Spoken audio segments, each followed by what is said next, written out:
Friday morning இன்றைக்கி பார்த்தீங்கன்னா around ஒரு 5:45க்கே குக்கிங் ஒர்க்கை ஸ்டார்ட் பண்ணிட்டேன். பிகாஸ் என்னோட ஒர்க்கிங் டைம் சேஞ்ச் ஆயிருச்சு. வழக்கமாக கிளம்புற டைமை விட ஒரு 1/2 அன் ஹவர் ப்ரியராகவே கிளம்புற மாதிரி தான் இருக்குது.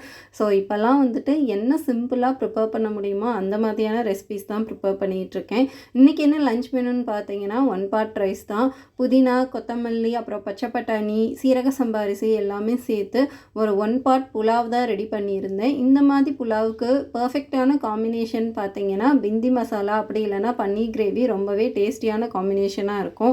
இன்றைக்கி வந்து பிந்தி மசாலா தான் ப்ரிப்பேர் பண்ணியிருந்தேன். பேனில் ஆயில் சேர்த்து வெண்டைக்காய் எல்லாத்தையுமே நல்லா வதக்கி தனியாக எடுத்து வச்சுக்கலாம். இப்போ அதே பேன்லேயே சீரகம், கருவேப்பிலை சேர்த்து தாளித்து விட்டு டொமேட்டோ பியூரி, தேவையான அளவுக்கு உப்பு, தயிரில் மசாலாஸ் எல்லாத்தையுமே மிக்ஸ் பண்ணி இந்த பியூரியில் சேர்த்துட்டு குக் ஆனதுக்கு அப்புறமா ஆல்ரெடி ஃப்ரை பண்ணி வச்சிருந்த வெண்டைக்காயை சேர்த்து விட்டு இறக்கிட்டோன்னா டேஸ்டியான பிந்தி masala ready. 1 o'clock cooking work எல்லாமே கம்ப்ளீட் பண்ணியாச்சு. தேங்க்யூ ஃபார் வாட்சிங்.